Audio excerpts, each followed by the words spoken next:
The day Sloane Hartley turned 18, the state of Oregon stopped being responsible for her future. That responsibility fell to her alone, along with $200 in cash and a future as blank as the paperwork she was signing. Mrs. Davidson's office smelled like burnt coffee and carpet cleaner, a scent Sloane had come to associate with endings. The woman sat across from her, sliding forms across the desk one after another. Release papers, liability waivers, final status checklists. Each one required a signature at the bottom. Sloane signed her name over and over. The pen felt heavier with each stroke. Sloane Hartley.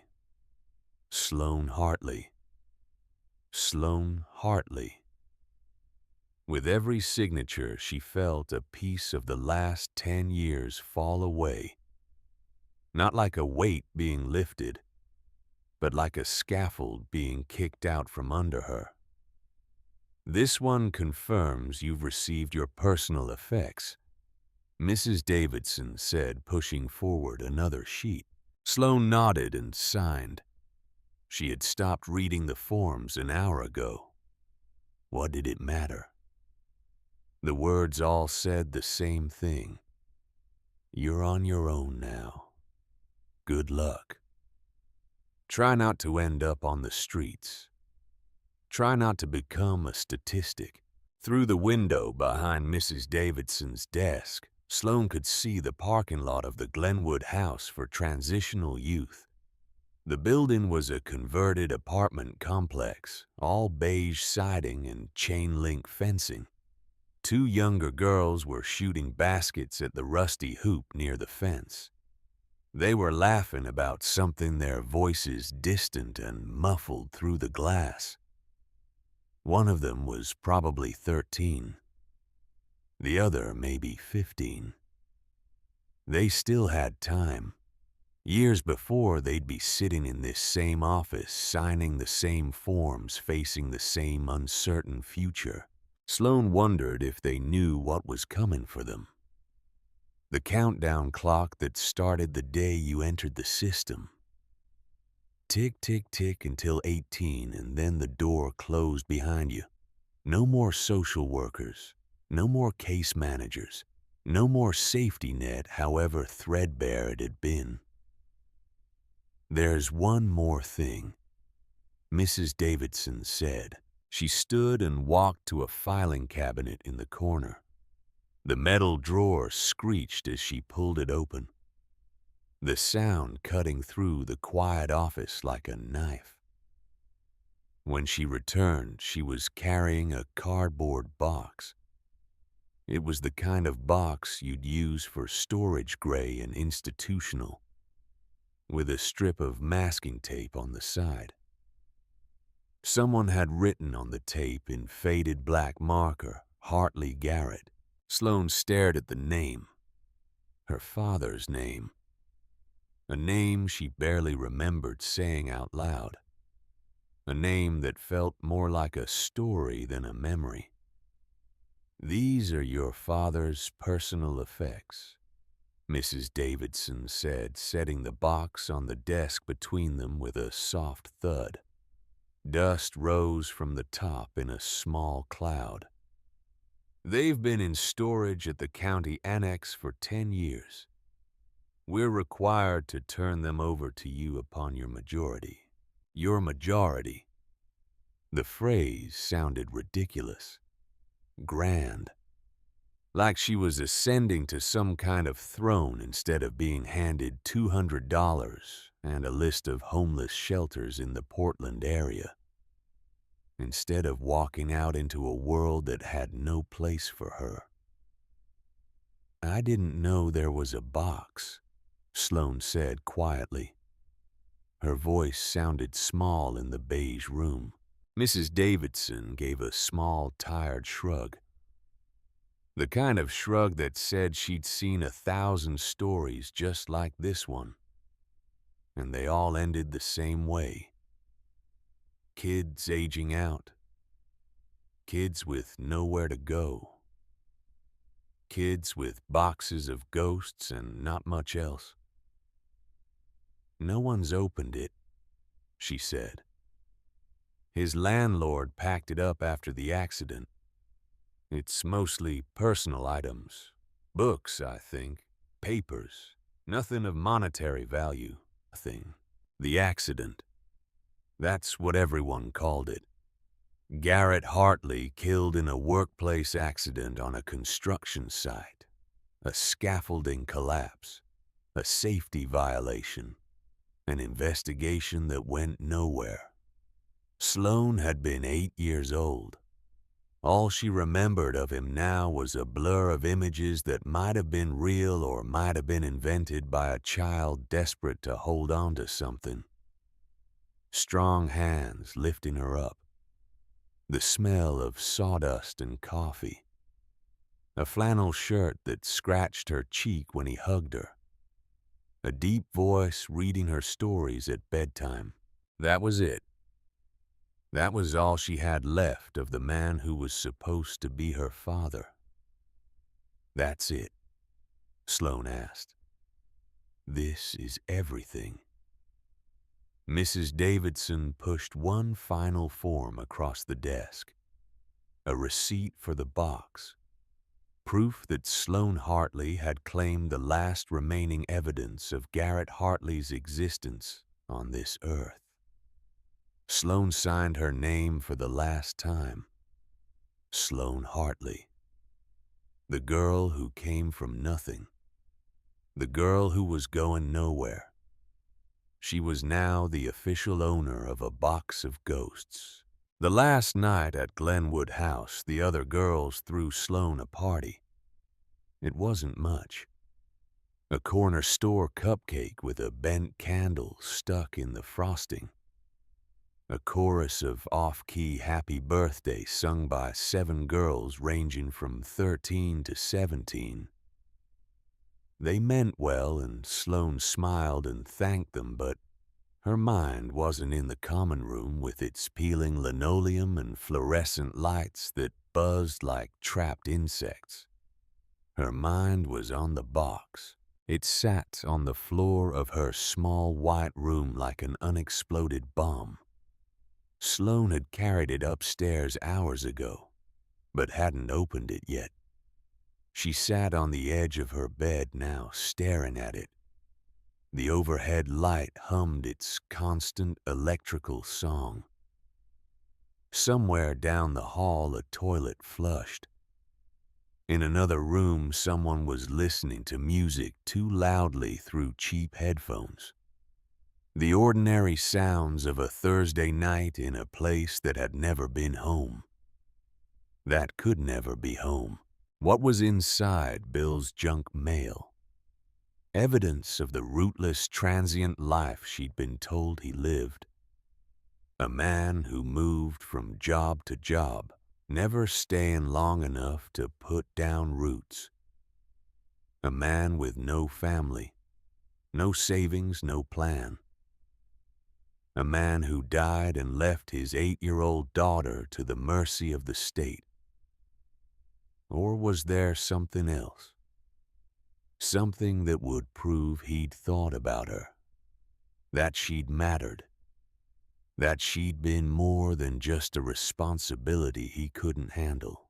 Sloan was afraid to find out. Afraid it would confirm the story she'd been told. Afraid the box would be full of nothing, proving that she came from nothing. But she was more afraid not to. This box was the only connection she had left. The only thing that proved he'd existed at all. Around midnight, when the house finally settled into its nighttime rhythm of creaking pipes and the hum of the ancient refrigerator downstairs, Sloan sat on the floor beside the box. The carpet was worn thin, institutional gray that had probably been installed decades ago. She crossed her legs and pulled the box closer. She dug her fingernails under the packing tape. It was old and brittle, cracking easily under the pressure. The cardboard flaps sighed open with a sound like an old man's last breath. A smell rose from inside. Dust, old paper, and something else. Something faint but unmistakable. Cedar. Just a hint of it, but enough to trigger something deep in Sloane's memory. A workshop, wood shavings on the floor. Her father's hands showing her how to sand a piece of wood smooth. Had that been real? Or had she invented it? Sloane's hands trembled as she reached inside. The first thing she pulled out was a book, a worn paperback with a cracked spine, and a cover so faded she could barely read the title. Leaves of Grass, by Walt Whitman. The pages were yellowed, the corners dog-eared. Someone had read this book many times. Someone had carried it with them, opened it again and again until the binding was broken and the pages were loose. Sloane opened it carefully. On the inside cover, in faint pencil, someone had written, "For the open road ahead." No signature, no date. Just those words. She set it aside and reached for the next item. Another book. This one a collection of poems by Robert Frost. The cover showed a snowy path through woods. Then another book. And another. Poetry. Philosophy. A battered copy of Walden by Thoreau. Her father had loved poetry. He'd been a reader. She hadn't known that. No one had ever told her that. Beneath the books, she found a stack of pay stubs held together with a rubber band that disintegrated the moment she touched it. The stubs scattered across the carpet like leaves. She gathered them up, reading the names. Cascade Logging, Inc., Pacific Northwest Construction. Brennan and Sons Carpentry. Each one showed modest earnings. Cash paid weekly. No benefits. No permanence. The life of a man who moved from job to job, never staying long enough to put down roots. Or so the story went. She found a wristwatch with a cracked face frozen at 2:17. The band was leather worn soft and dark with sweat and time. She found a Zippo lighter that wouldn't spark the brass tarnished to a dark patina. She found a faded photograph of a woman Sloane didn't recognize, though something about the woman's eyes. The shape of her face felt familiar. Her mother, she'd never known her mother. The woman had left when Sloane was 2. That was all she'd ever been told. This was it. The accumulated evidence of a life. It felt so small, so ordinary. These few objects, these remnants, were all that was left of Garrett Hartley, a man reduced to a box. Sloane dug deeper, her fingers brushing against the bottom of the cardboard. There was something else, something heavier than the books. Solid. She pulled it out. A Bible. It wasn't fancy. Just a simple black leather-bound King James version. The kind you might find in a motel drawer or at a used bookstore. The leather was worn smooth at the corners from handling. The gilded edges of the pages had faded to a dull yellow. There was no name embossed on the cover, nothing to mark it as his. But Sloane knew. The certainty settled in her chest like a stone. This had been his.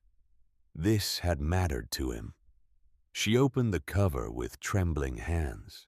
On the flyleaf, in neat block handwriting, was his name, Garrett Hartley, and below it a date, July 15th, the day Sloan was born, 18 years ago today. Her breath caught in her throat. She couldn't breathe for a moment. Her vision blurred with tears she hadn't known were coming.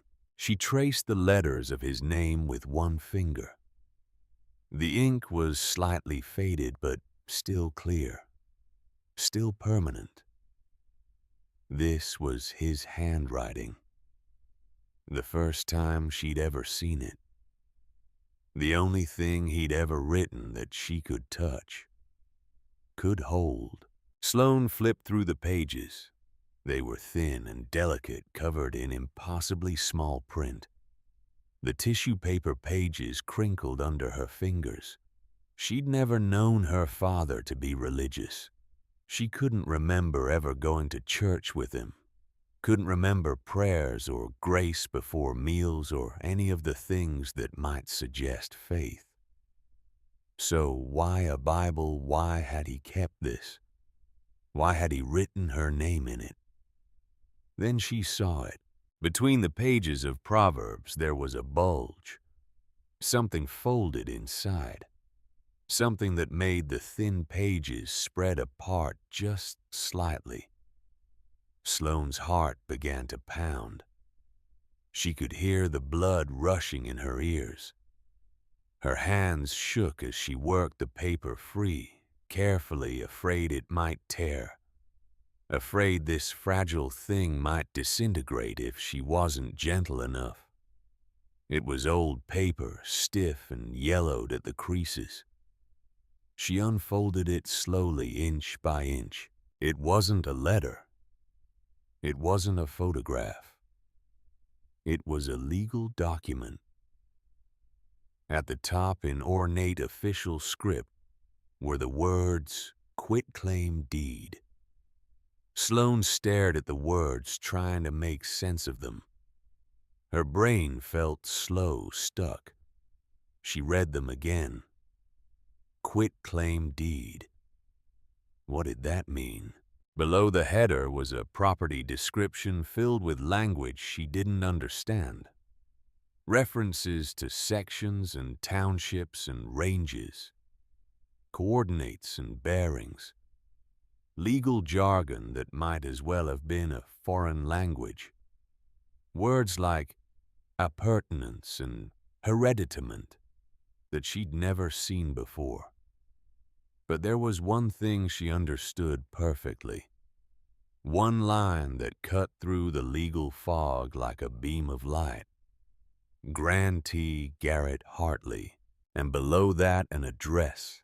Not a street address with a number and a name, but a rural route number and a town name. Rural Route 7, Pinewood, Oregon. Pinewood. Sloan grabbed her phone from the bed. Her hands were shaking so badly.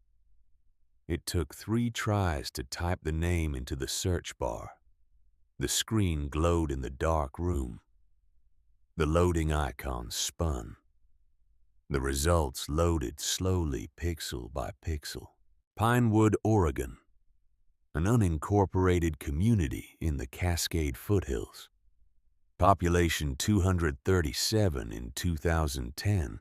Census declining to approximately 180 by 2020. Main industry timber mill closed 1998. The search results called it a ghost town. A place time forgot. A place people left, not a place people went. But her father had owned property there. Sloan read the deed again, more carefully this time, trying to decipher the legal language. The description mentioned property boundaries. It mentioned dimensions. And then she saw the number that made her heart stop. 50 acres. 50 acres of land. a farmhouse, a barn. Her father, the man with no roots and no plan, the man who moved from job to job and never stayed anywhere long enough to matter, the man who died and left her with nothing, had owned 50 acres of land in the middle of nowhere, and no one had ever told her. Not the social workers who'd processed her into the system, not the lawyers who'd handled his estate if there had been lawyers, not the state that had taken custody of her. For 10 years she'd been shuffled from one foster home to another, a ward of the state, a girl with nothing and no one, while this place existed, a place that had belonged to her father, a place that might belong to her. Sloane felt something ignite in her chest. It wasn't quite hope. It was sharper than that, hotter, more dangerous. It was anger. Why? Why had he kept this secret? Why had he never told anyone? Why had he hidden the deed in a Bible like it was something shameful? Like it was something to bury and forget? She looked at the clock on her phone. 1:45 in the morning. Outside her window, the parking lot was dark and empty. The city slept, but Sloane's mind was racing. She pulled up a map. Pinewood was 3 hours east of Portland, deep in the foothills of the Cascades. The map showed a single road leading there, winding through national forest. The satellite view showed nothing but trees. The last bus heading east out of Portland left at 7 in the morning. She looked at the deed again, then at the backpack sitting in the corner of her room. Everything she owned in the world fit inside that bag. 3 pairs of jeans, 5 t-shirts, underwear, socks, a jacket, a toothbrush. The photograph of her father she'd carried for 10 years creased and faded from being folded and unfolded 1,000 times. $200 in cash now tucked in the inside pocket, and now this. A deed to a place that might not even exist anymore. It wasn't a plan, but it was a direction. It was a thread dangling in front of her, and she needed to pull on it. She needed to see where it led, what it unraveled. Because the alternative was the list of homeless shelters Mrs. Davidson had printed out for her. The alternative was a shelter bed and a job at McDonald's, and the slow, grinding acknowledgement that she'd come from nothing and would return to nothing. This deed, this paper, this mystery. It was the only thing she had that suggested she'd come from something, from someone. Sloane stood. She began to pack. The Greyhound station at dawn was purgatory in concrete form, a place caught between arrivals and departures, filled with people who looked like they'd been waiting their whole lives for something to change. The air smelled like diesel fuel and industrial-strength floor cleaner. The fluorescent lights overhead flickered and buzzed, washing everything in a sickly yellow glow. Sloane sat on a hard plastic bench, the box containing her father's belongings at her feet. She'd almost left it behind. It would be easier to travel light. But at the last second, she couldn't do it. The box was the only real thing she had, the only proof that he'd existed. She bought her ticket from a man behind a plexiglass window who barely looked at her. His eyes were red-rimmed and tired. He'd probably been working the night shift for years. "Sandy," Sloane said. One way. He punched some keys on an ancient computer. $38. She slid two 20s under the window.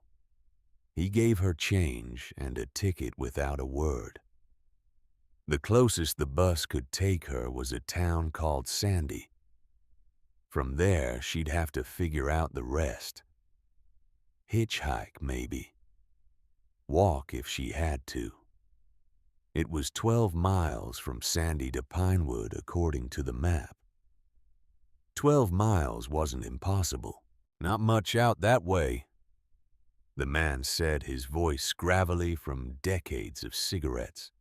You sure that's where you want to go? Sloane wasn't sure of anything, but she nodded. I'm sure.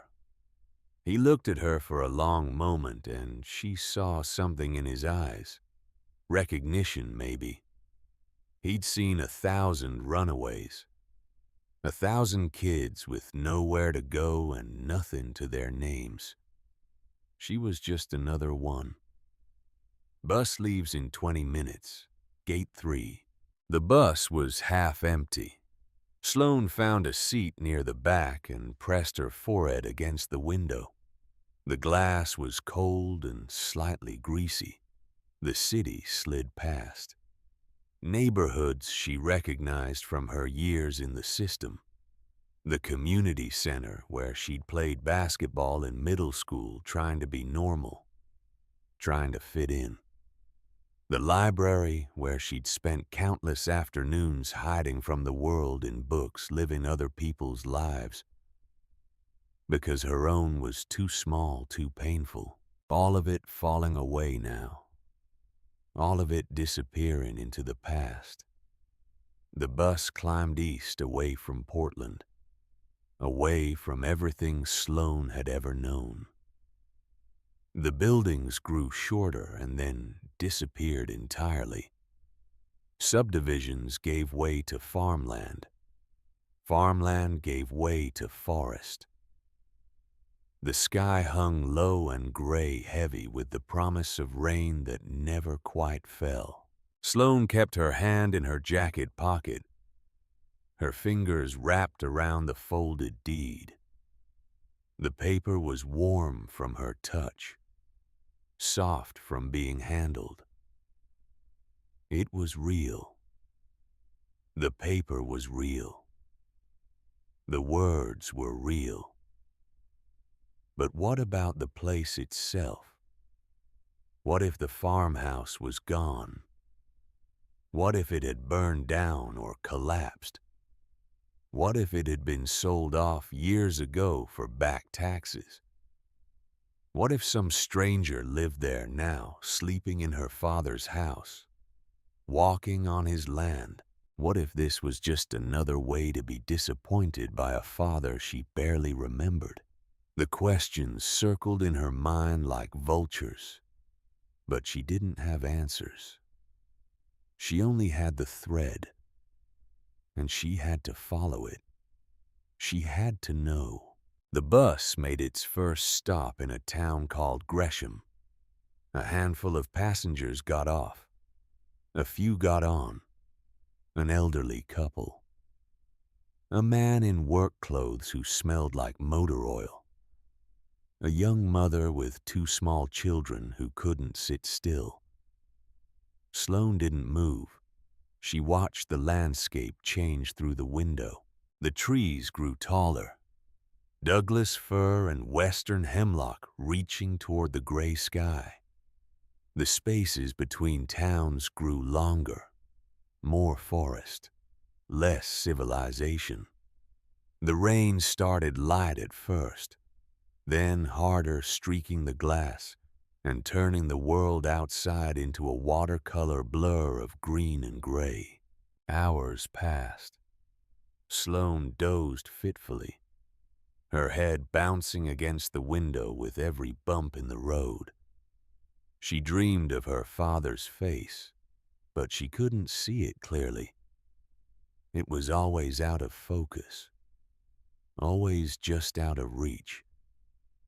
The bus stopped in Sandy, a small town clinging to the edge of Highway 26, like a barnacle on a ship. The driver called out the stop, and Sloane grabbed her backpack in the box. She was the only one who got off. The bus pulled away, its red taillights disappearing into the mist like dying embers, and Sloane stood alone under the overhang of a wooden shelter. Rain drummed on the metal roof. A single weathered sign pointed down a narrow road. Pinewood, 12 miles. 12 miles. It might as well have been 100. The rain was cold, seeping into the shoulders of Sloane's thin jacket within seconds. She pulled her hood up and started walking. There was nothing else to do. No taxis, no Uber. Just the road, and the rain, and the forest, pressing in on all sides. The road was narrow and cracked, winding its way into the foothills. On either side, the forest pressed in close.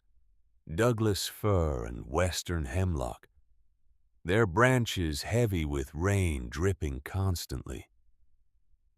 The only sounds were the steady drip of water from the trees and the wet squelch of Sloane's sneakers on the pavement. No cars, no birds, just rain and silence. She walked for what felt like hours. Her jeans were soaked through heavy with water. Her sneakers squelched with every step, water seeping in through the worn canvas. A deep, bone-aching cold had settled into her body. Her fingers had gone numb. Her toes were numb. Even her face felt numb. A few cars passed their headlights, cutting through the gray afternoon, but none of them stopped. Sloane didn't blame them. She probably looked like a runaway, soaked and bedraggled and desperate. She supposed she was all of those things, just as she was starting to think she'd made a terrible mistake, that she should turn around and try to hitch a ride back to civilization, back to Portland and the shelter, and the life she knew. She heard the sound of an engine behind her, a truck, old and loud, the kind that announced itself from a mile away with a grinding, rattling sound that spoke of decades of hard use. Sloane turned. A battered pickup, faded blue paint streaked with rust and primer, slowed beside her. The passenger window rolled down with an electric whine that sounded like it was on its last legs. An old woman peered out at her. She had a cloud of white hair, wild and uncombed, and a face carved with 1,000 tiny lines. Her eyes were a startling, piercing blue, the kind of blue you saw in glacial lakes, clear and deep and ancient. "You're going to catch your death out here, child," the woman said. Her voice was raspy but kind. The voice of someone who'd smoked for 40 years and quit but couldn't undo the damage. "I'm headed to Pinewood," Sloane said. Her teeth were chattering so hard she could barely get the words out. The woman's eyebrows rose. "Pinewood, Lord. What business you got there?" Sloane hesitated. Then she said, "I'm looking for a property. The old Hartley place." The reaction was immediate. The woman's eyes widened, and for a moment she just stared. Her mouth opened slightly, then closed. "Garrett Hartley's place," she said slowly, carefully, as if testing the words. Sloane nodded, water dripping from her hood. The woman looked Sloane up and down, her gaze sharp and assessing, taking in the cheap jacket, the worn sneakers, The box clutched against Sloane's chest, the backpack soaked through. And then her eyes met Sloane's and something shifted in her expression. Something softened.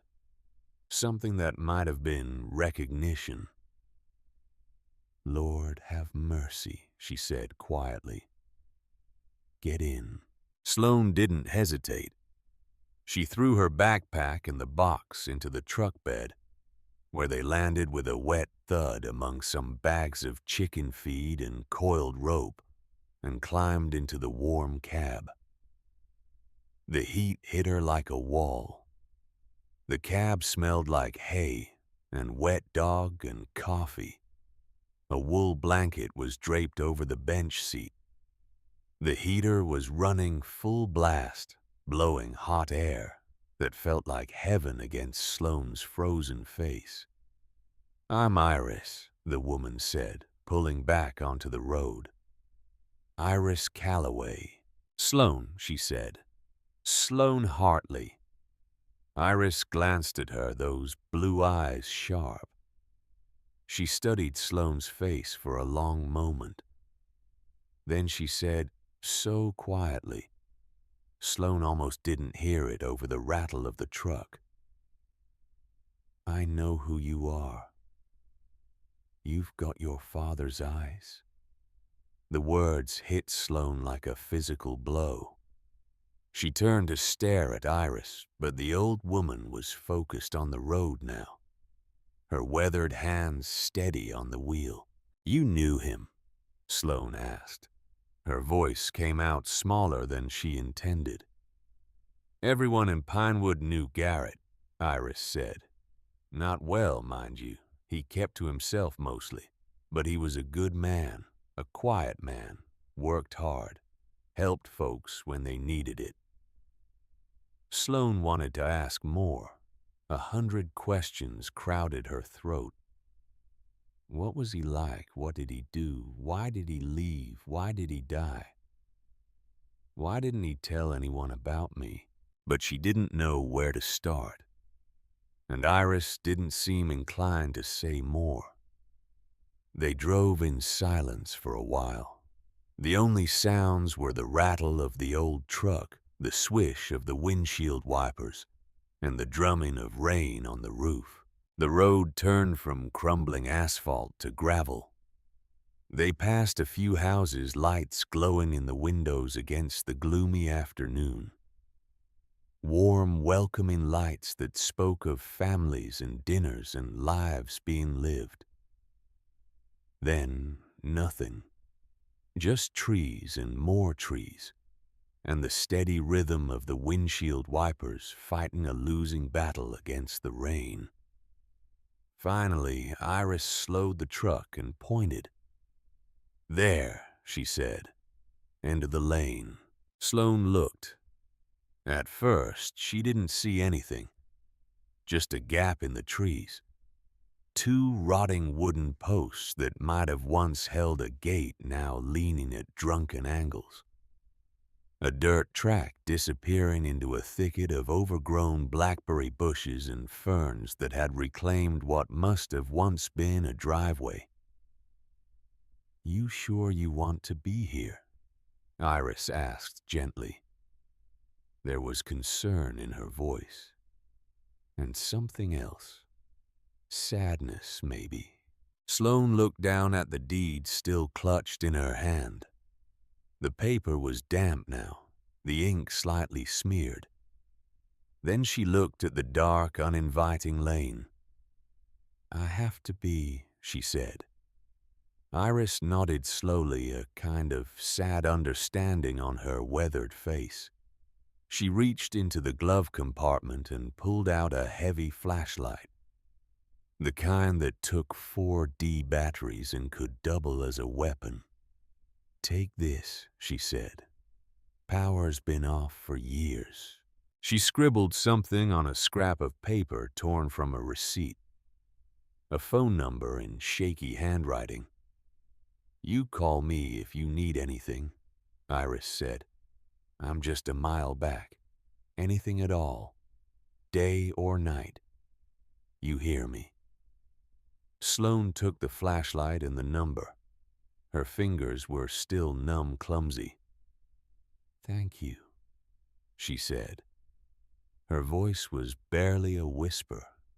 Iris reached over and squeezed Sloane's hand. Her fingers were warm and rough with calluses. "You look after yourself, child," she said. Sloane got out of the truck. She grabbed her backpack and the box from the truck bed, water sluicing off them. Iris sat there for a moment, watching her with those piercing blue eyes. Then she put the truck in gear and drove away, the red taillights disappearing into the rain, leaving Sloane alone at the entrance to her father's land. The silence Iris left behind was immense, absolute. The kind of silence that pressed in on your ears until they rang with it. Sloane stood there, rain plastering her hair to her forehead, running down her neck, and stared down the overgrown lane. This was it, the end of the line, the place where the thread led. She shouldered her backpack, picked up the box, and started walking into the shadows. The lane was less a path and more a suggestion of where a path used to be. Blackberry canes reached out like grasping fingers, their thorns snagging on Sloane's jacket, and jeans leaving small tears and scratches. The ground beneath her feet was soft and spongy with years of fallen pine needles and rotting leaves. Her shoes sank into the mud with every step. The air was thick with the smell of damp earth and decay, and things growing wild and unchecked. The forest closed in overhead, the branches forming a tunnel that filtered out what little light remained in the gray sky. It was darker here, quieter, like walking into a cathedral made of trees. Sloane walked slowly, carefully, the flashlight beam cutting through the gloom. Every few steps she had to stop and unhook her jacket from a blackberry cane or push aside a fern that had grown across the path.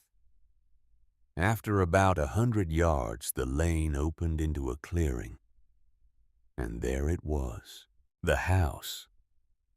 Sloane stopped walking. She just stood there, staring, unable to move, unable to breathe. It was a 2-story structure made of dark, weathered wood. Cedar, she thought, though she wasn't sure how she knew that. It wasn't a ruin, not exactly. It was still standing. The bones were solid, but it was in a state of profound neglect. The front porch sagged dangerously in the middle. One of its support posts rotted away at the base, leaving the roof to bow under its own weight. The windows were dark and blank, like eyes that had stopped seeing long ago. One window on the second floor was broken, a jagged hole gaping open to the elements, shards of glass still clinging to the frame. A massive climbing rose had conquered half of the front wall, its thorny branches spreading across the siding like a slow-motion explosion of green and brown. To the left of the house stood a barn, larger than the house, more imposing. Its roofline was still straight, and true testament to whoever had built it. But some of the vertical boards had warped and pulled away from the frame, leaving gaps through which Sloane could see darkness inside.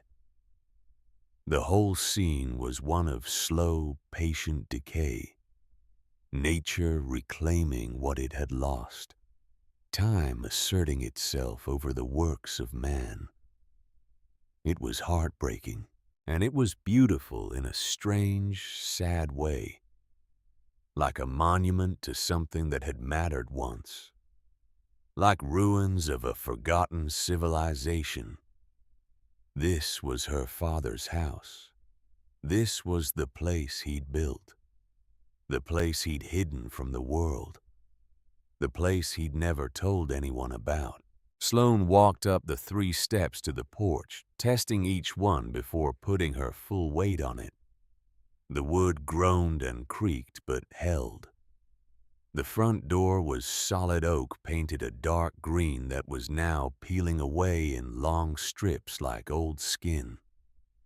The brass doorknob was tarnished almost black with age and weather. She tried the knob. Locked, of course. Sloane set down the box and her backpack. She walked around the side of the house, shining the flashlight beam ahead of her. Every door she tried was locked. Every first-floor window was shut tight. Some of them painted shut, some swollen with moisture. Her father had built this place to last and to keep people out. Frustration bubbled up in Sloane's chest, hot and tight. She'd come all this way. She couldn't be stopped by a locked door. She couldn't turn back now. She circled back to the front of the house, and that's when her flashlight beam fell on the stone chimney that ran up the side of the building. Near the base, one of the stones looked different from the others. Cleaner. Less weathered. Less covered in moss. Sloane knelt in the wet grass. She pushed on the stone. It didn't budge. She pushed harder, wiggling it back and forth like a loose tooth. Slowly, grudgingly, it shifted. Just a fraction of an inch, but it moved. She worked her fingers into the gap and pulled. The stone came free, heavy in her hands. Behind it was a dark cavity. And inside that cavity was a small metal box. Sloane's heart pounded as she pulled the box out. It was an old cash box, the kind with a simple lock that wouldn't stop a determined thief, but might keep out the curious.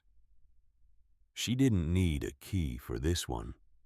She picked up the stone she'd just removed and smashed it against the lock once, twice. On the third, hit the latch gave way with a satisfying crack. Inside, nestled on a bed of dried moss that crumbled at her touch, was a single iron key. It was ornate, old-fashioned, the kind of key that belonged in a fairy tale or a Gothic novel, a key to a secret kingdom, a key to hidden treasure. Sloane stood, her knees aching from kneeling in the wet grass, and went back to the front door. She slid the key into the lock. It was a perfect fit. The key turned smoothly as if it had been oiled recently, though that was impossible. With a satisfying heavy clunk, the deadbolt retracted. She turned the knob.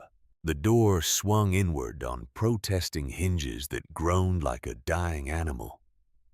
The air that rushed out was cold and musty thick with the smell of trapped time, dust and mildew and something else, something that might have been cedar or might have been memory. Sloane stood on the threshold, the flashlight beam cutting through the darkness inside, and took her first look at her father's house. Dust motes danced in the light like tiny, frantic stars.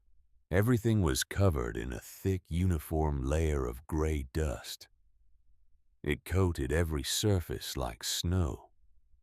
In the entryway, a pair of muddy work boots stood by the door as if he'd just taken them off. A heavy canvas jacket hung from a peg on the wall. One sleeve twisted, as if he'd pulled it off in a hurry. Sloane's breath caught in her throat.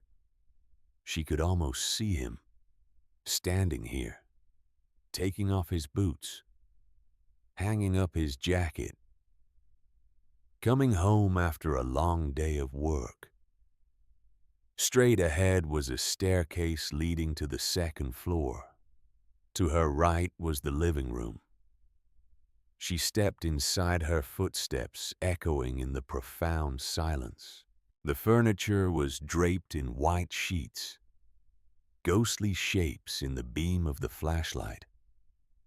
Sloane walked over to the largest shape in the center of the room and pulled back the cloth.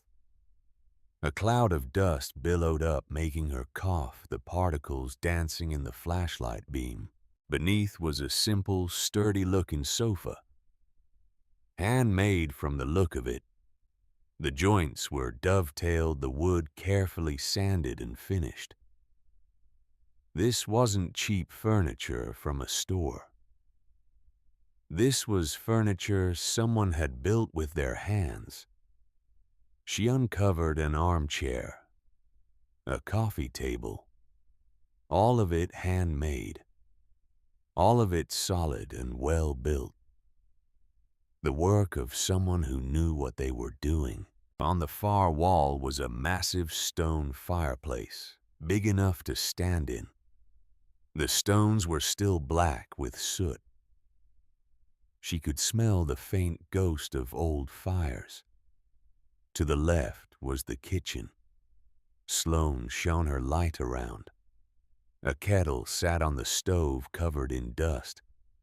A mug rested on the counter beside a jar that still held the brown remnants of instant coffee. A single plate in the dish rack by the sink. It was all so normal, so domestic. It looked like someone had just stepped out for a minute, not for 10 years. Sloane felt like an intruder, a trespasser in someone else's life, someone else's home. But this wasn't someone else's home. It was her father's. And now maybe it was hers. She wandered through the downstairs rooms, her flashlight beam her only guide. A small dining room with a table set for one, a single chair. A pantry with shelves lined with empty mason jars. Everything clean, everything organized, everything waiting for someone who would never return. Then she found the office. It was a small room off the living room tucked beneath the stairs. Unlike the other rooms, this one wasn't draped in sheets. It had been left open, left as if he might return at any moment. A large wooden desk sat under a window. A comfortable-looking chair was tucked into it. The desk was neat, almost obsessively so. A pen lay next to a clean blotter. A single book sat open face down, spine cracked as if he'd been in the middle of reading it and had just stepped away for a moment. But it was the wall that made Sloane stop breathing. It was covered with a corkboard, and the corkboard was covered with pictures of her. Sloane as a baby, chubby and bald, staring at the camera with wide, unfocused eyes. Sloane as a toddler taking her first wobbly steps on a patch of grass. Her father's hands just visible at the edge of the frame, ready to catch her. Sloane on her first day of school, missing a front tooth, wearing a backpack almost as big as she was. Smiling nervously at whoever was taking the picture. Pictures she'd never seen before. Pictures he must have taken. Pictures that proved he'd been there, that he'd been watching, that he'd cared. And between the photos there were newspaper clippings. School honor rolls with her name circled in red pen. A grainy picture from the local paper of her soccer team winning a championship when she was 12. An article about a spelling bee she'd won in 5th grade. He'd been watching. All those years she thought she was alone, that she was forgotten. that no one cared if she lived or died. He'd been watching from a distance, documenting her life, keeping track of her. A sob tore its way out of Sloane's chest. It came from somewhere deep, somewhere she didn't know existed. She sank into the chair at the desk, the flashlight beam wobbling, and she cried. She cried for the little girl who'd lost her father. She cried for the man who'd had to watch his daughter grow up from the shadows. She cried for all the lost years, the lost moments, the life they could have had in this house together. She cried until she had no tears left, until she was empty, until she was just a shell sitting in a dusty chair in a dark house. When the tears finally subsided, Sloane sat in the dark silence for a long time. The only sound was her own breathing, her own heartbeat. Her gaze fell to the desk. Next to the open book, there was a small cedar-lined box. The wood was smooth and beautiful, carefully joined at the corners. It wasn't locked. With trembling hands, Sloane lifted the lid. The smell of cedar rushed out strong and clean. Inside, on a bed of faded blue velvet, were two things: a stack of letters tied with a piece of rough twine, and a small cassette tape recorder, the kind that was popular in the 90s, boxy and black with silver buttons. A single tape was inside, visible through the clear plastic window. The tape was labeled with one word written in neat block letters on a piece of white tape: Sloane. This was what he'd left for her. The answers. The story. The truth he couldn't tell her when he was alive. Sloane picked up the stack of letters. There were 5 of them, all in matching envelopes. The top one was addressed in his handwriting. Neat block letters in black ink. For Sloane on her 18th birthday. The envelope felt heavy, precious, terrifying.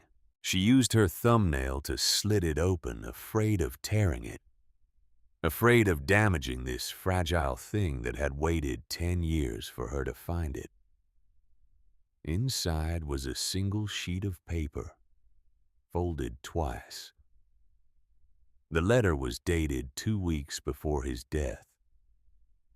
June 28th. Sloane had to read the date 3 times before it sank in. He'd written this knowing his time was short, knowing he wouldn't be there to give it to her himself, knowing these words were all he'd have to explain himself. The handwriting was the same neat block print from the Bible, but it was tighter here, more compact, as if he was trying to fit a lifetime of words onto a single page.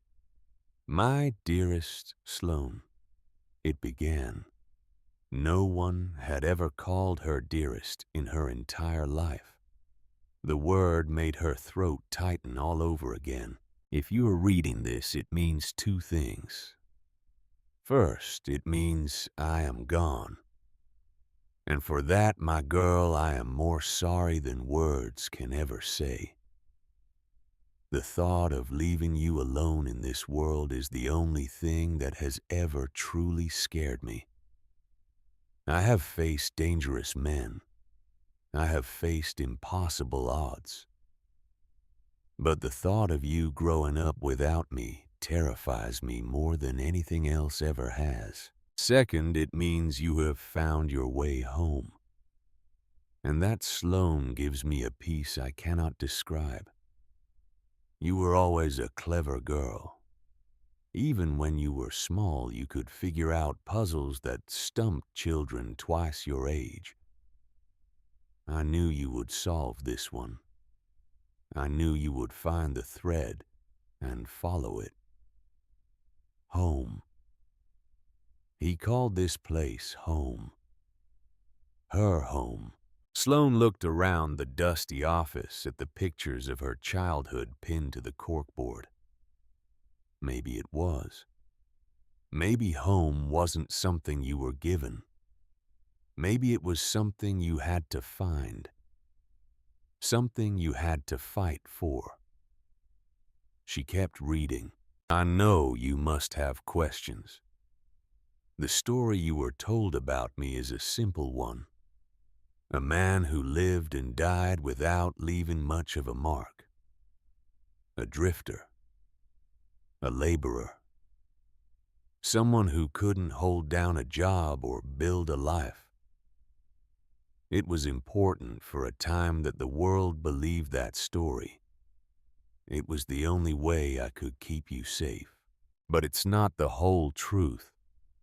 The truth is more complicated. The truth is uglier. And the truth is why I had to hide this place from everyone, including you, until you were old enough to understand. The flashlight flickered. Sloane tapped it against the desk until the beam steadied. Her hands were shaking so badly the paper rattled. I didn't have a good start in life, Sloane. My own father was a hard man, and the company he kept was harder. Men who solved problems with violence. Men who saw the law as an inconvenience, not a boundary. I got tangled up in things when I was young. Made mistakes a stupid kid makes when he's trying to prove himself. Trying to be a man. Trying to earn respect from people who didn't deserve respect. I ended up owing the wrong people a lot of money. Not the kind of people who send you letters in the mail or take you to court. The kind of people who make things disappear. Who make people disappear. I won't tell you names. There's no point. But I owed them, and they don't forgive debts. A cold dread crept up Sloane's spine. This wasn't the story of a simple carpenter. This was something darker, something dangerous. When you were born, everything changed. The moment I held you in my arms, the moment I looked into your eyes, I knew I couldn't be that person anymore. I couldn't have that life touch yours. I couldn't let that darkness anywhere near you. So I ran. I took you and we disappeared. I changed my name, took jobs that paid cash. Lived in places for no more than a few months at a time. We were ghosts. We moved through the world leaving no trace. No paper trail. No records. All that time I was saving. Every single dollar I could scrape together went into a secret account. I had a dream, you see. A dream of a place where we could be safe. A place so far off the beaten path that no one would ever find us. A place where you could put down roots.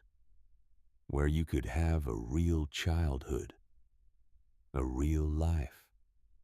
He was talking about this farm. This house. He'd built it all for her. For them. For a future that would never come. I bought this land under my real name. Garrett Hartley. The only clean thing I had left from my old life.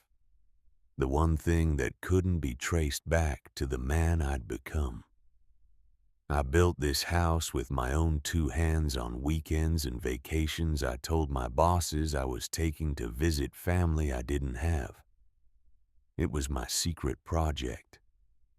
Our fortress. I poured every bit of love I had for you into these walls. Into every beam and every board. I dreamed of the day I could bring you here, show you the stars from the porch, teach you the names of the trees, watch you grow up safe and happy. The ache in Sloane's chest was unbearable. She could almost see him, working alone in this clearing, hammering nails, hoisting beams, building a future he would never see, building a home for a daughter he'd have to leave behind. But they found me Sloane. The past has a long reach, longer than I thought possible. I got word, through channels I'd thought were closed. They knew I had a daughter. They knew about you. And they were going to use you to get to me. I had to make a choice. I could run again, take you, and disappear even deeper. But they would always be looking for us, always hunting. You would never have a normal life, never be safe. You'd always be looking over your shoulder. Or I could end it, permanently. I arranged for the accident. Sloane stopped reading. She put the letter down because her hands were shaking so badly she couldn't hold it steady. She stood up, paced to the window, pressed her forehead against the cold glass. Outside, the rain had finally stopped. The forest was silent and dark. Her father hadn't died in an accident. He'd chosen to die. He'd traded his life for hers. The enormity of that truth was crushing. All those years she'd spent angry at him for leaving her. All those years she'd believed he'd been careless, reckless, that he'd died because he hadn't been paying attention or hadn't been following safety protocols. But he'd been the most careful man in the world. Every single thing he'd done had been calculated, planned, executed with precision. Even his own death. Sloane went back to the desk. She picked up the letter with both hands, this time steadying herself. She had to finish it. She had to know the whole truth. I paid off the right people, made it look convincing. The construction site accident, the scaffolding that collapsed at just the right moment, the investigation that went nowhere because the right officials looked the other way.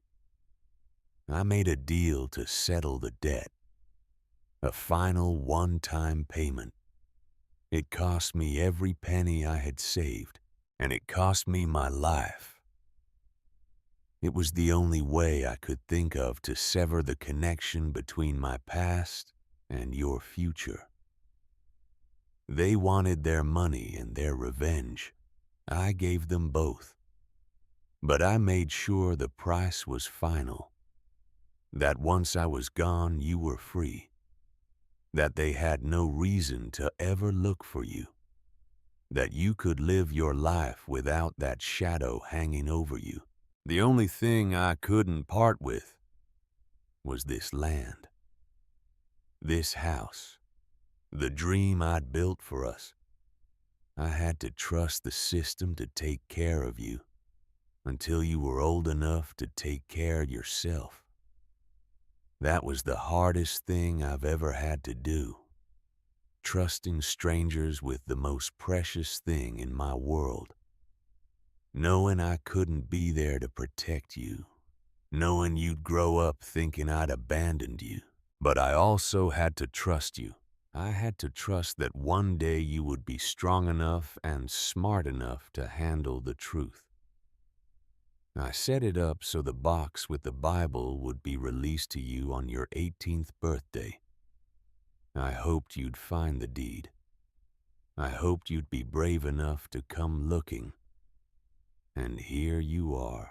This house, this land, It's all I have to give you, Sloan. It's not much. It's probably in rough shape by now. There will be back taxes owed. Legal tangles I couldn't foresee. People might try to take it from you. It won't be easy. But it's yours. It was paid for with love and hope and sacrifice. With everything I had and everything I was. What you do with it is up to you. You can sell it. Walk away and never look back. Use the money to start a new life somewhere far from here. Go to college. See the world. Build the life I always wanted for you. There would be no shame in that. Or you can stay. You can make it the home I always dreamed it would be for you. You can put down the roots I never could. You can build something lasting. The choice is yours, Sloan. It's the only real gift I can give you. A choice. Freedom. A future.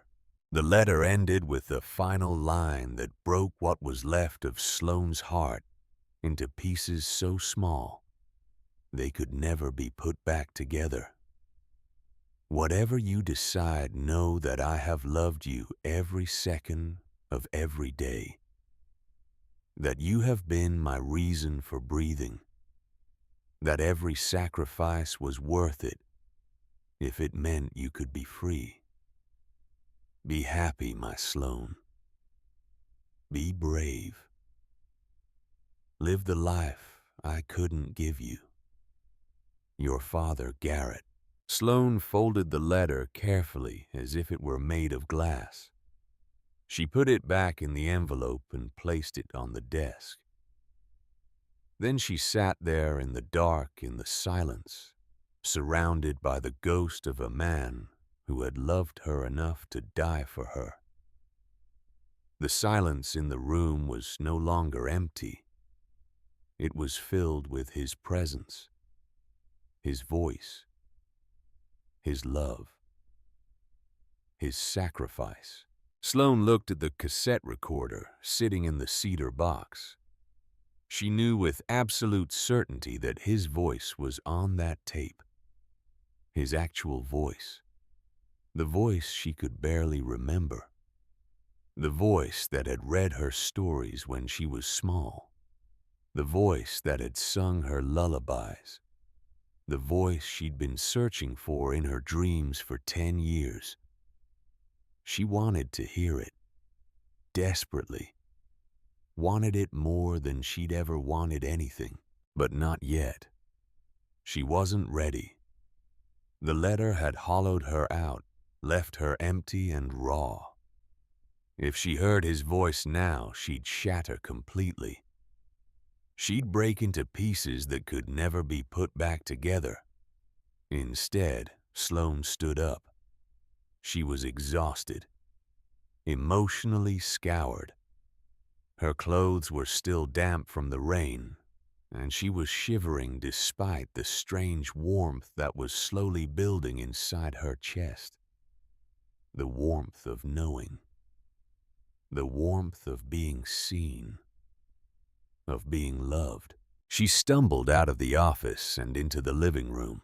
She didn't bother pulling the sheets off the furniture.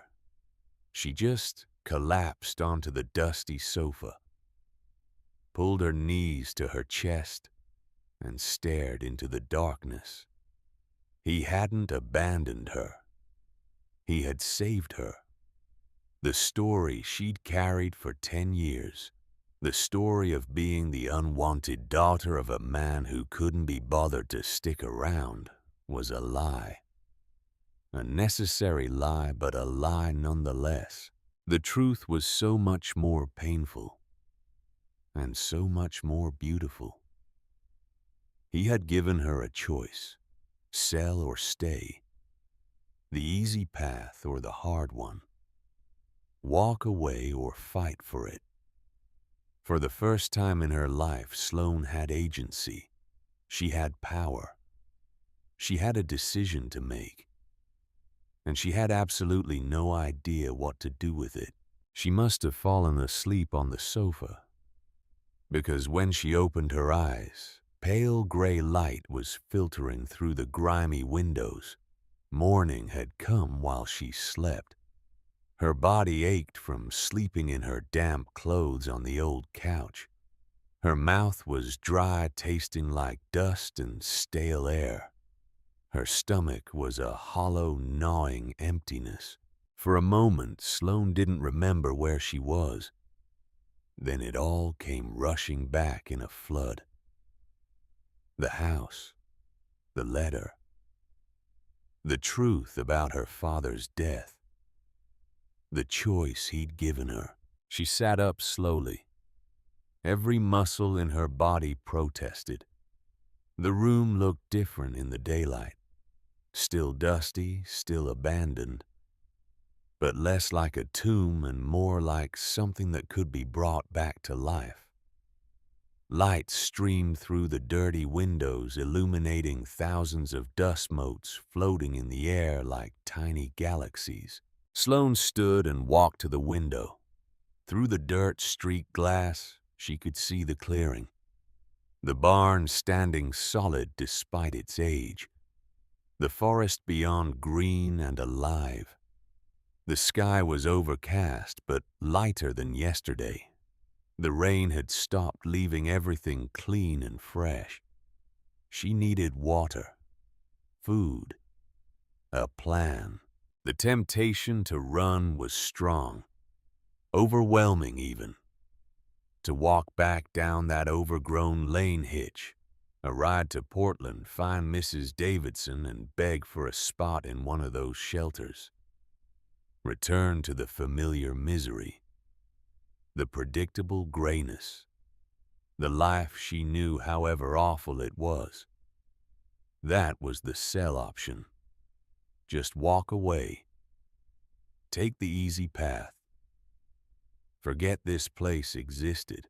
But then she thought of the letter, of the pictures on the corkboard, of him alone in this house building a future for her he would never see, working weekends and evenings for years, sacrificing everything.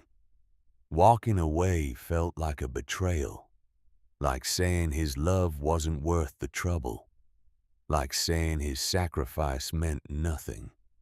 Sloane couldn't do it. She couldn't run. Not yet. Not until she knew what she was running from. She had to see this through. She had to understand what she had, what was possible. But how? The letter had mentioned back taxes. Legal tangles. Those were words that sounded expensive, complicated. Adult problems that required adult solutions. She had less than $170 to her name after the bus ticket. She felt the familiar surge of panic rising, the feeling of being small and powerless against systems she couldn't understand or control. Systems designed to crush people like her. But then she remembered. She wasn't entirely alone. She had Iris Calloway's phone number, and she had Mrs. Davidson, who might know how to find a lawyer, who might be able to help. Sloane pulled out her phone. The battery was at 9%, and there was no signal, not a single bar. Of course there wasn't. Iris had said she lived a mile back. Sloane could walk there, but the thought of leaving the house even for a short time felt wrong. She needed to ground herself here first, to understand what she was dealing with, to see what her father had left her beyond the letter and the mystery. She decided to explore. to take inventory of her inheritance. The upstairs was just as dusty as the downstairs, but something about it felt different, more personal, more lived in. There were 2 bedrooms. The first was clearly her father's. A simple iron bed frame with a thin mattress, no sheets. A handmade dresser with 3 drawers. She opened them one by one, empty except for a few old receipts and a broken watch in the bottom drawer. The closet was empty except for a single pair of worn-out jeans and a flannel shirt hanging from a hook. Sloane touched the fabric of the shirt. It was rough, well-worn. It smelled faintly of cedar and something else. Sawdust, maybe. Or just age. She pulled it off the hook and held it to her face, trying to find him in the fabric. Trying to remember. The second bedroom was smaller. And it was completely different. The walls were painted a pale, cheerful yellow. The color of sunshine, of hope. In the center of the floor was a single object. A wooden rocking horse, beautifully carved and sanded smooth, until it shone even under the layer of dust. Its painted eyes seemed to watch Sloane with a gentle, patient expression. This was her room. The room he'd prepared for her. The room he'd painted and furnished for a daughter who would never sleep in it. He had painted it yellow because he thought she'd like yellow. He had carved her a rocking horse with his own hands. The love in this house was a tangible thing. It was in every hand-fitted joint, in every smooth surface, in the cheerful yellow paint on the walls of an empty room, in the careful carving of a toy she'd never played with. It was everywhere, soaked into the walls, part of the foundation. Sloane stood there for a long moment just looking at the rocking horse. Then she turned and went back downstairs. She needed food, water, basic survival before she could think about anything else. In the kitchen, she found the pantry. It was a deep closet with floor-to-ceiling shelves. Most of them were lined with empty mason jars, but in the back, hidden behind the empty jars, there was a stash of canned goods. Beans, stew, canned peaches, tomato soup. All of them years past their expiration dates, but cans didn't really go bad. Emergency rations. He'd thought of that too. Sloane opened a can of beans with a rusty can opener she found in a drawer. She ate them cold, standing at the counter, shoveling them into her mouth with a spoon. They tasted like metal and salt and survival. They were the best thing she'd ever eaten. Then she went outside to explore the property to see what else her father had left her. Behind the house, she found a hand pump for a well. It was an old-fashioned pump, the kind with a long handle that you worked up and down. She tried it tentatively. At first, nothing happened. Then she put her weight into it, pulling and pushing with her whole body, her shoulders burning with the effort. At first, there was just a groan from deep underground. Then, with a shudder and a belch, rusty water began to gush out. She kept pumping, and slowly the water ran clearer and clearer, until it was running crystal clear and cold, the taste of minerals and earth, water, clean water. That was huge. That meant survival was possible. In the barn, Sloane found a treasure trove. Tools. An entire wall of them organized on a pegboard with almost obsessive neatness.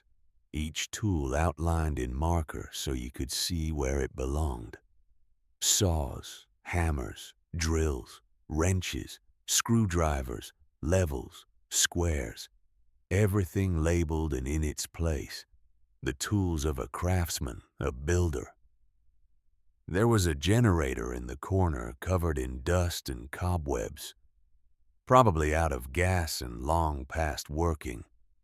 But it was there, the possibility of electricity, and beneath the tarp in the back, there was a stack of lumber. Cut boards of various sizes protected from the weather, still solid, still usable.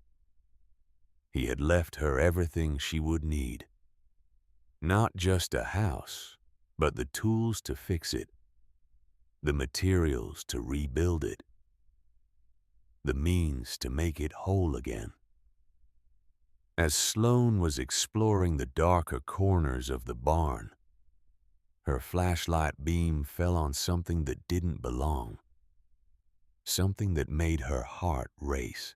Tucked away beneath a pile of old tarps was a large metal footlocker, military style, olive green paint flaking off to reveal rust underneath, heavy, and it was locked with a combination padlock. Sloane's heart began to race. What was in here? What else had he hidden? She dragged the footlocker out into the center of the barn floor, her muscles straining with the weight. It was solid, heavy, full of something. The lock was heavy-duty.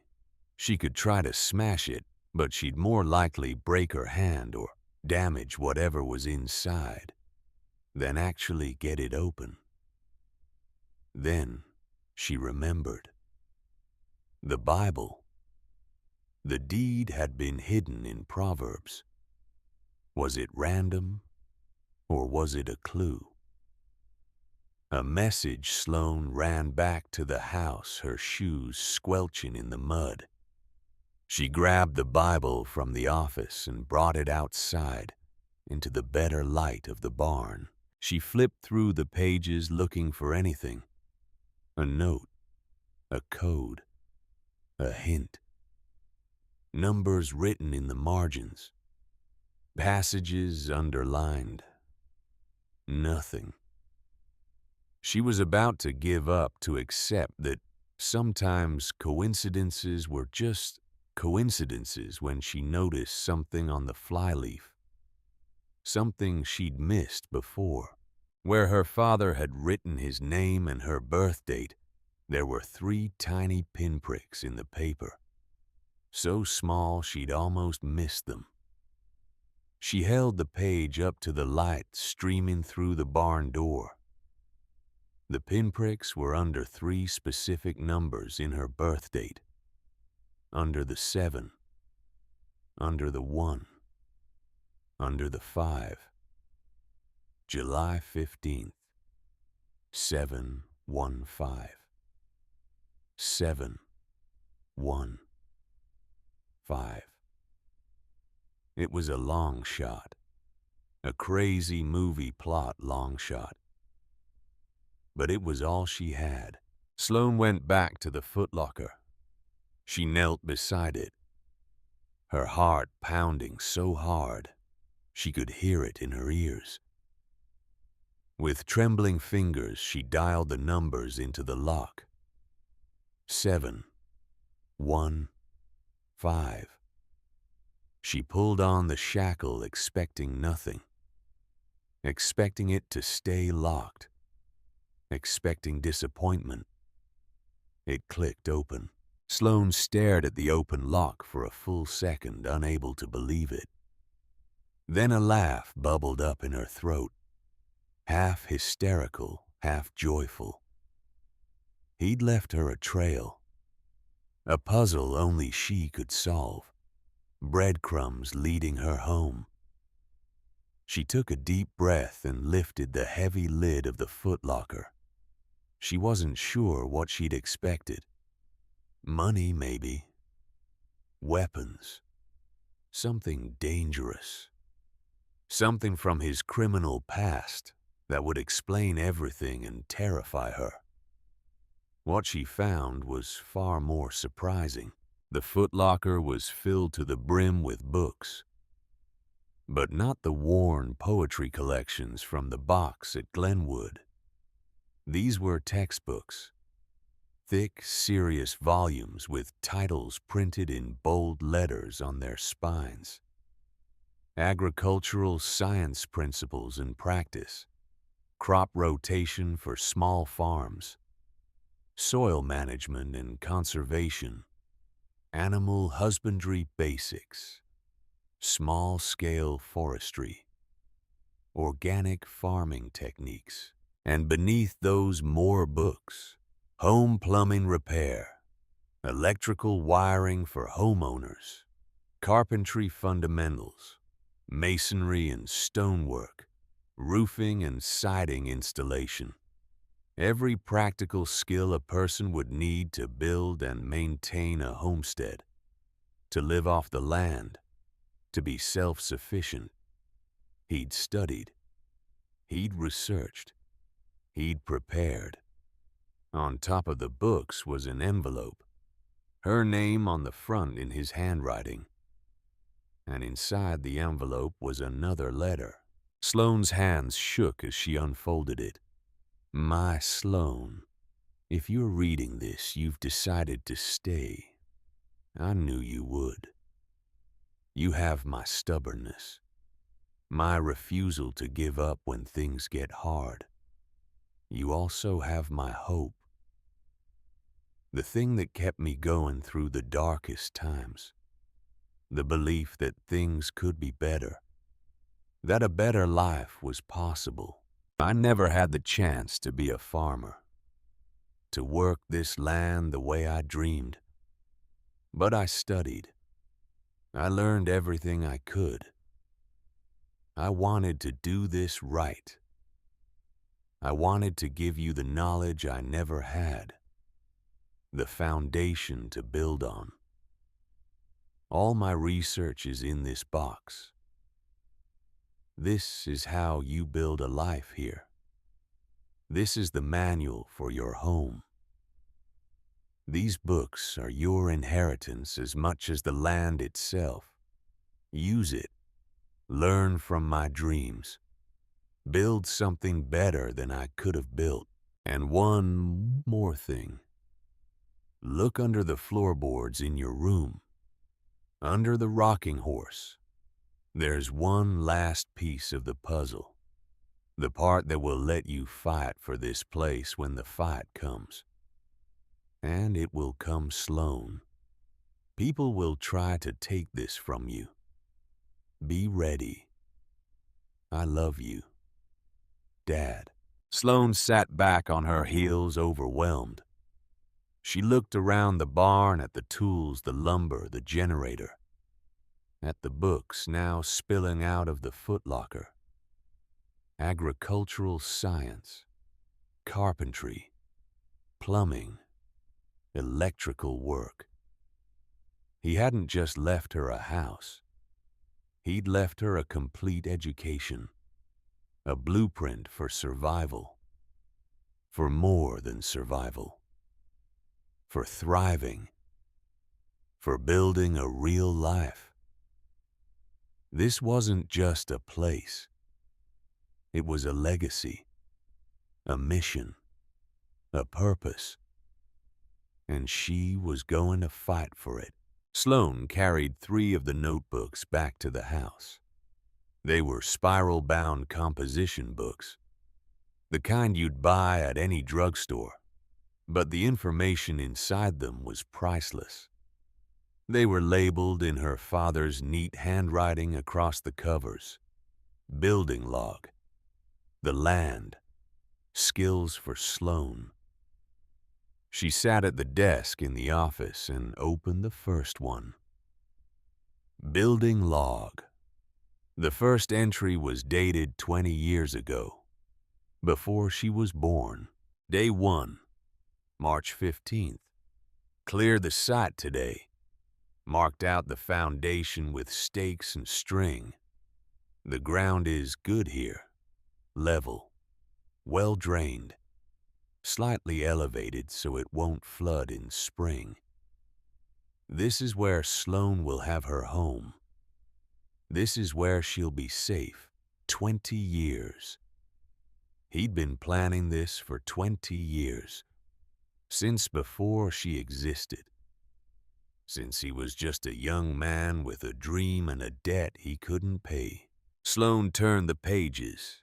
Each entry detailed a step in the construction, mixing concrete for the foundation, setting the first beams, framing the walls, installing windows, building the chimney stone by stone.